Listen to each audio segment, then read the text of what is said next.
বিশ্বে এমন কিছু স্থান আছে যেগুলো সম্পর্কে আমরা খুব কম জানি, কিন্তু সেখানেই প্রতিদিন ঘটে মহাকাব্যিক কাজ। আজ আমরা আপনাকে নিয়ে যাব বিশ্বের সবচেয়ে বড় শিপ শেয়ারিং ফ্যাক্টরির ভেতরে। হাজার হাজার ভেড়া, শত শত কর্মী, অত্যাধুনিক যন্ত্র আর একের পর এক এমন প্রক্রিয়া যা বিজ্ঞান, প্রযুক্তি আর মানব দক্ষতার সীমা ছাড়িয়ে গেছে। এটাই সেই জায়গা যেখানে উলের সমুদ্রে দিন শুরু হয় এবং হাজার টন উল বিশ্ববাজারে পৌঁছায়। দিনের প্রথম কাজ শুরু হয় ভোরবেলা। বিশাল ট্রাকে করে আনা হয় হাজার হাজার ভেড়া। এদের প্রতিটি আসে আলাদা আলাদা খামার থেকে। সবার ওজন, স্বাস্থ্য এবং উলের মান আলাদা, তাই কাজ শুরু হওয়ার আগেই প্রতিটি ভেড়াকে স্ক্যান করা হয় বিশেষ RFID সিস্টেমে। এক একটা ভেড়াকে দেখলে মনে হবে সাধারণ প্রাণী, কিন্তু তাদের উলই গড়ে তুলে বিশ্বের সবচেয়ে দামি পোশাক, ব্র্যান্ড আর বিলিয়ন ডলারের শিল্প। কাটার আগে প্রতিটি ভেড়ার স্বাস্থ্য পরীক্ষা করা হয়, কেউ অসুস্থ কিনা, কার উল অতিরিক্ত বড়, কার আবার কম, সব কিছুই নথিভুক্ত করা হয়। কারণ ভুল শেয়ারিং শুধু উলই নয়, ভেড়ার ক্ষতিও করতে পারে। এই অংশটি পুরো ফ্যাক্টরির সবচেয়ে গুরুত্বপূর্ণ কাজ।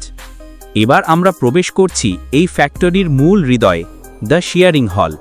এখানেই ঘটে সেই দৃশ্য যা দেখলে মনে হবে হাই স্পিড ইন্ডাস্ট্রিয়াল শো। বিশ্বের দ্রুততম শেয়ারাররা এখানে কাজ করেন। একটি ভেড়া শেভ করতে সময় লাগে মাত্র 30 থেকে 45 সেকেন্ড। বিশেষ ইলেকট্রিক শেয়ারিং মেশিন উচ্চ গতিতে কাজ করে। শব্দ, গতি, দক্ষতা সব মিলিয়ে যেন এক অপারেশনের থিয়েটার। আর সবচেয়ে বিশেষ ব্যাপার হলো, এটি করার সময় ভেড়া কোনো ব্যথা পায় না। এটা ঠিক চুল কাটার মতোই একটি প্রক্রিয়া। একটা ভেড়া থেকে ওঠে প্রায় 4 থেকে 6 কেজি উল। কাটা শেষ হলেই দক্ষ কর্মীরা পুরো উলের মোটা চামড়ার মতো অংশটিকে এক টানে মাটির ওপর ছড়িয়ে দেয়। এটিকে বলা হয় ফ্লিস। আর এখান থেকে শুরু হয় বাছাই প্রক্রিয়া।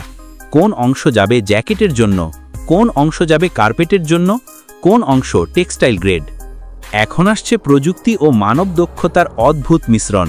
বিশেষজ্ঞরা উলকে হাতে ধরে ধরে মান যাচাই করেন। ফাইবার কতটা নরম, কতটা লম্বা, কতটা ঘন।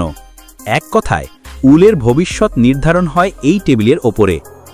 আজও বিশ্বের সেরা উল হাতের ছোঁয়ায় গ্রেড করা হয়, কারণ মানুষের চোখ ও অনুভূতি এই কাজে এখনও যে কোনো মেশিনের থেকেও নিখুঁত।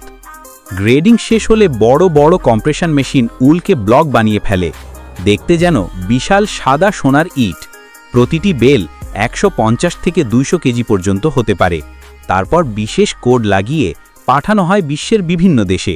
ইউরোপ, অস্ট্রেলিয়া, জাপান, এমনকি বাংলাদেশের গার্মেন্টসেও এইসব উল ব্যবহার হয়। পুরো দিনের কাজ শেষে যখন শেয়ারিং হল খালি হয়ে যায়, মনে হয় যেন এক যুদ্ধক্ষেত্রের পরে নীরবতা। হাজার হাজার ভেড়া আবার খামারে ফেরত যায়, হালকা শরীর নিয়ে নতুনভাবে বেড়ে ওঠার জন্য। এখানে প্রতিদিন একটাই চক্র চলে, ভোরে শুরু, রাতে শেষ।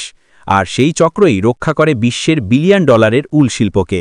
বিশ্বের সবচেয়ে বড় শিপ শেয়ারিং ফ্যাক্টরি কেবল একটা ফ্যাক্টরি নয়, এটি দক্ষতা, প্রযুক্তি আর মানবিকতার এক অসাধারণ সমন্বয়।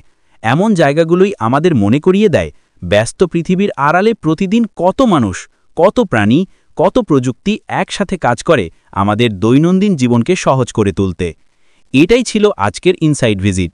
আমি আপনার টেক গাইড। আবার দেখা হবে নতুন কোনো ইনসাইড স্টোরি নিয়ে।